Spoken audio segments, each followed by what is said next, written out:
Luna, what are you doing? Wait, something's not right. Helen froze beside the center table in the living room of their Lecky mansion. For 1 second, nobody moved. The tall curtains were half open. Late afternoon light poured into the room.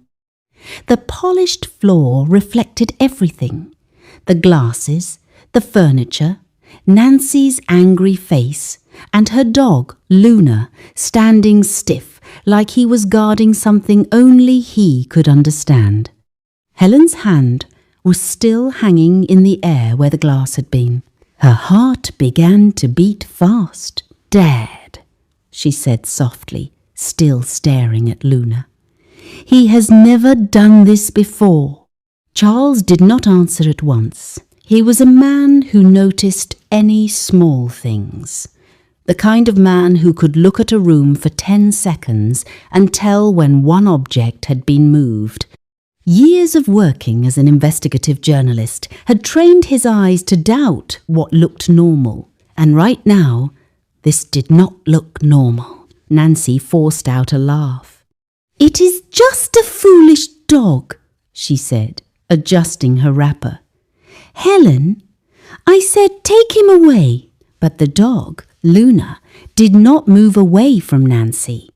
Instead, he barked louder, not the kind he used when the gate opened or when Helen returned from school. This one was sharp, urgent, and angry. Helen swallowed hard. "Nancy," Charles said slowly, his eyes narrowing. "Why is he barking only at you?" Nancy turned quickly. "How would I know? Since when did dogs start speaking English?"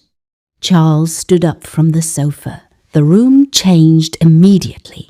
His voice became firmer.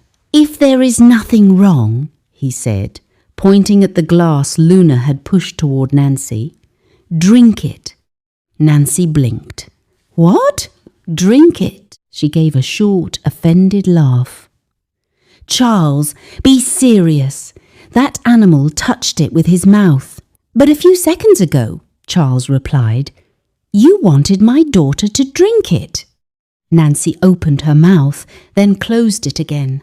Helen felt cold all over. A memory flashed through her mind. 3 nights earlier, Throdog had refused to eat the meat Nancy asked the cook to serve him. The next morning, the gateman said he found that same meat in the bin behind the kitchen, covered in ants.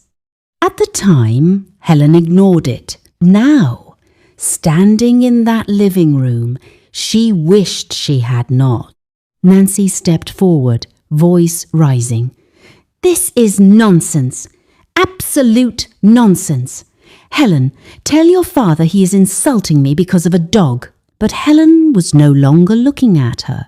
She was looking at the 2 glasses. They looked the same. Same tray, same colour, same amount of orange juice. Yet Luna had chosen one, with certainty, with speed, with no hesitation. That was what frightened her most. "Nancy," Helen said quietly, "why are you so desperate for me to drink that particular glass?" Nancy's face changed. Then footsteps came rushing down the staircase. It was Marian, the maid. Her chest was rising and falling. Her face was pale. One hand clutched her phone so tightly it looked like it might break. "I can't keep quiet any more," she said, almost breathless. The room went still again. Nancy turned toward her so sharply that her bangles clinked. "Marian," she snapped, "go back upstairs." But Marian did not move. Tears had already filled her eyes. She looked at Charles first, then Helen, then Luna, and when she finally spoke, her voice shook. "Sir, I recorded something in the kitchen." Nancy's face drained of colour. Marion lifted the phone with trembling fingers. Helen's stomach dropped. Charles took one slow step forward. "What did you record?" he asked. Marion looked straight at Nancy. Then she whispered, "Madam was putting something inside the juice." Helen stopped breathing, and just as Marion's thumb moved toward the screen to play the video, Nancy screamed, "Don't you dare!" The scream from Nancy filled the living room so suddenly that everyone jumped. "Don't you dare play that!" Nancy shouted, rushing toward Marion. But Charles moved faster. "Stop right there, Nancy." His voice was calm, but it carried the kind of authority that made people freeze. Nancy stopped mid-step. Her chest was rising and falling quickly now. For the first time since the strange incident with the juice, fear was clearly written on her face. Charles stretched out his hand toward Marion. "Give me the phone." Marion hesitated for a moment. Her fingers were trembling. Then she placed the phone into Charles' hand. The room became quiet again. Even Luna stopped barking. He sat beside Helen, his ears up, eyes fixed on Nancy as if he was still guarding her. Charles pressed the screen. The video began to play. For a few seconds, there was only the sound of utensils in the kitchen. Then the camera angle shifted. It showed Nancy standing near the kitchen counter. Helen leaned closer to see. Her heart began pounding so loudly she could hear it inside her ears. Nancy, in the video, looked around carefully. She opened a small black purse. Then she removed a tiny bottle. A white powder poured slowly from it, straight into a glass of orange juice. Helen gasped. Her hands covered her mouth. "Dad," she whispered. Charles' jaw tightened. They kept watching. In the video, Nancy stirred the drink slowly with a spoon. Then she smiled. Not the warm smile she always showed in the house. This one was cold, calculating and satisfied. And that was when Helen stepped back, as if something had struck her chest. "Oh my God!" The video ended. Silence swallowed the entire living room. Nancy stood frozen where she was. Her lips were trembling. Charles lowered the phone slowly. When he finally looked up at Nancy, his face was no longer calm. It was burning with anger. "Nancy," he said quietly, "what exactly did you put in that juice?" Nancy shook her head immediately. No, this is not what it looks like." Charles' voice rose. "Then explain what it looks like." Helen felt her legs weakening. She sat down slowly on the sofa.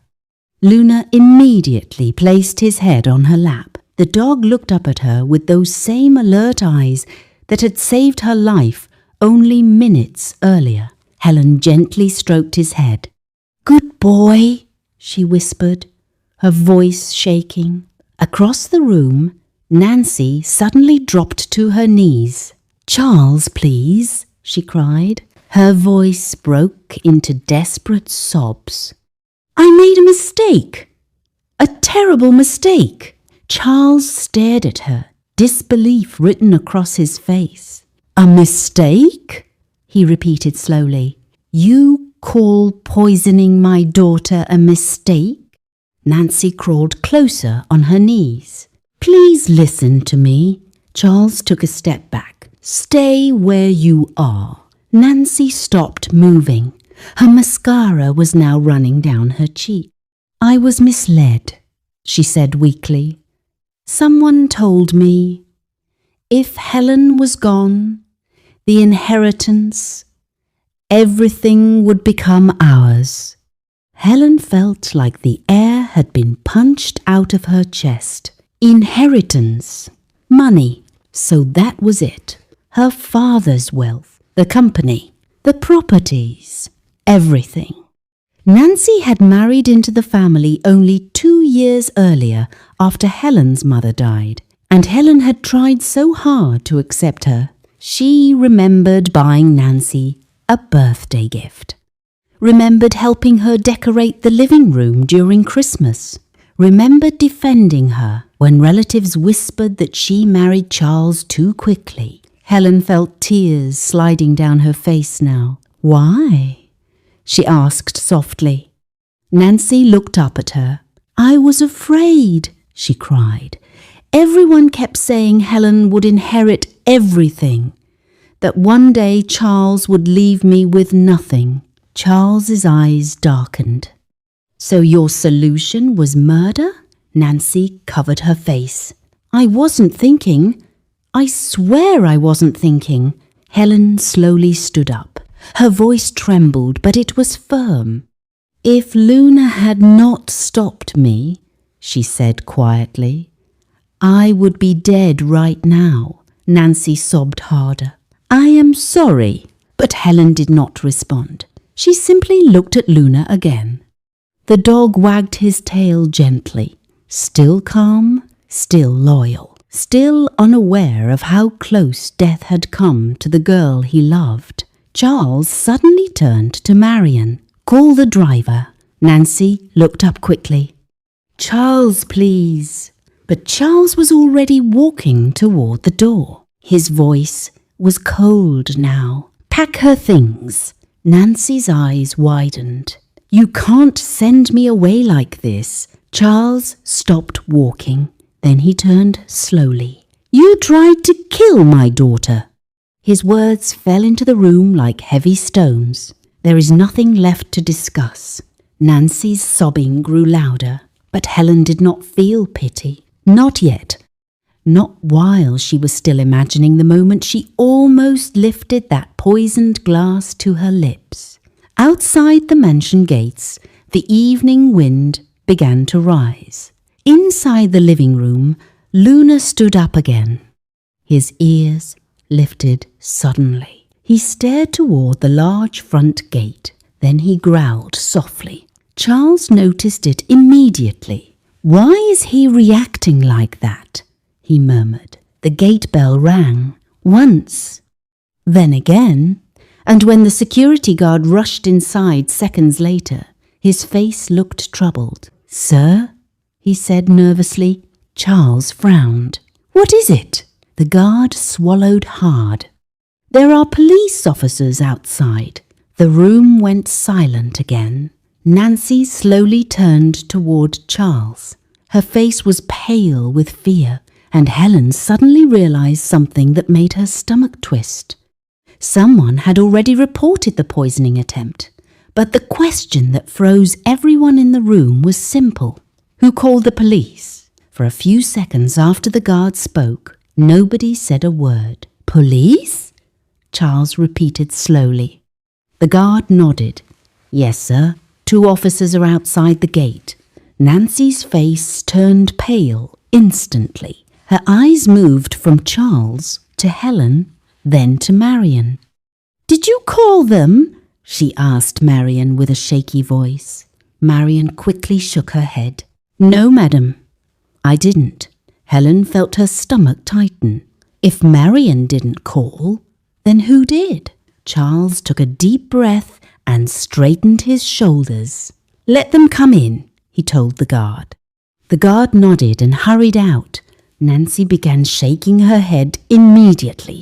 "Charles, please, please don't do this," she cried, crawling closer again. Charles did not look at her. Instead, he walked slowly to Helen and placed a hand on her shoulder. "You're safe," he said quietly. Helen nodded, but tears were already forming again in her eyes. Luna stood beside her, alert. A moment later, the door opened. 2 police officers stepped into the living room. One was a middle-aged man with calm eyes and a firm voice. The other officer stood slightly behind him, observing everything. "Good evening," the senior officer said. Charles nodded. Good evening, officer. The officer looked around the room. His eyes paused briefly on Nancy kneeling on the floor, then on Marion, then on Helen, finally on Luna. What seems to be the problem here? He asked. Charles handed him Marion's phone. You should watch this first. The officer played the video. The room became silent again as the footage replayed. Nancy putting powder into the juice, stirring it, smiling. When the video ended, the officer looked up slowly. Nancy Okafor? He asked. Nancy's shoulders began shaking again. Yes, officer, she whispered. The officer sighed quietly. You are aware that poisoning someone is attempted murder? Nancy broke into loud sobbing. I didn't mean to kill her, I swear. Helen looked away. The words felt hollow now. The officer gestured to his partner. The younger officer stepped forward and gently pulled Nancy to her feet. Nancy turned desperately toward Charles. Please, tell them not to take me, she cried. Charles' face was firm. You made your choice, Nancy. Nancy then turned to Helen. Her voice broke completely. Helen, please. You know I used to care about you. Helen stared at her silently. In her mind, she could still see the moment Luna had jumped. The glass, the exchange, the barking. If he had been even 1 second late. Helen swallowed hard. I don't hate you, she said softly. Nancy looked hopeful for a brief moment, but Helen continued. But I cannot pretend nothing happened. Nancy's hope disappeared instantly. The officers gently led her toward the door. Her crying echoed down the hallway as they walked out. When the door finally closed behind them, the house became quiet again. Very quiet. Helen sat down slowly. Her body suddenly felt heavy. Charles exhaled deeply and rubbed his forehead. Then Luna walked forward. He placed his head against Helen's knee again. Helen hugged him tightly. Thank you, she whispered into his fur. Charles watched them both. His eyes softened. This dog saved your life today, he said. Helen nodded. Yes, he did. The next morning, the mansion looked different. Not physically, but emotionally. Nancy's belongings had been packed outside. A small moving truck waited near the gate. 2 workers carried the last of her boxes. Nancy stood nearby quietly, her eyes swollen from crying. The police had released her temporarily after questioning while the investigation continued. But Charles had already made his decision. You cannot stay here anymore, he told her calmly. Nancy nodded slowly. I understand. For a moment, she looked toward Helen. I truly regret everything. Helen said nothing. The truck doors closed. Nancy climbed inside the vehicle that would take her back to her village. As the truck drove away, Luna barked once.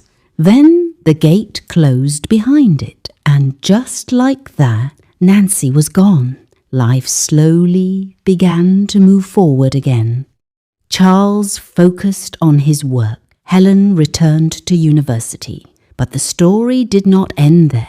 Weeks later, shocking news arrived. Nancy's mother, a respected woman in her village, who often boasted about her daughter's marriage into a wealthy family, had collapsed after hearing the full story. The shame had spread quickly through the community. She died from a heart attack the following day. When Helen heard the news, she felt a strange heaviness in her chest. She did not celebrate. She did not feel revenge, only sadness.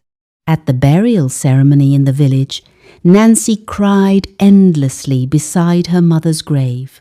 People whispered quietly around her. But then something unexpected happened. Charles and Helen arrived. Even Luna, the loyal dog, came with them. Nancy looked up in shock when she saw them standing there. After the burial, they approached her family house. Nancy immediately fell to her knees again. "Please forgive me," she begged. Charles helped her stand. "Forgiveness is different from trust," he said gently. Nancy wiped her tears. "I know." Charles handed her a small envelope. "There is money here," he explained. "Start a business. Rebuild your life." Nancy looked stunned. "You would still help me? After everything?" Charles nodded once. "Hate only creates more damage." But his next words were firm. "However, we cannot live together again." Nancy lowered her head. "I understand." Years passed. Charles never remarried. He devoted his time to raising Helen and growing his company. Helen graduated from university with honours. On the day of her graduation, Charles stood proudly in the crowd. But as Helen received her certificate, tears filled her eyes. She wished her late mother could have seen that moment. Still, she smiled because her father was there, and Luna too. Later, Helen joined her father's company. Her intelligence and determination impressed everyone. Within a few years, she became the company's first female project manager. Charles could not hide his pride. "You are stronger than you know," he told her one evening. Helen smiled. "I learned from you." But time eventually brings change to every story. Luna, the loyal dog who once saved Helen's life, grew old. And one quiet afternoon, he lay peacefully beside Helen in the garden. Helen held his head gently as his breathing slowed. Tears rolled down her face. It felt as if a part of her heart was leaving. When Luna finally closed his eyes forever, Helen cried like she had lost a brother, because in many ways she had. Moral lessons of the story. 1. Greed can destroy lives and families. 2. Loyalty often comes from the most unexpected places. 3. Forgiveness can heal the heart, but trust must be protected. 4. True character is revealed during moments of temptation and crisis. 5. Sometimes the smallest hero can save the greatest life. And yet, Helen later discovers something about that day, the day Luna switched the glasses that no one had noticed before. Something hidden in the video Marion recorded, something that raised a terrifying question. Was Nancy really acting alone? What is your view about this story? Where are you watching from? If you enjoyed this story, comment, share, and subscribe to our channel for more interesting stories.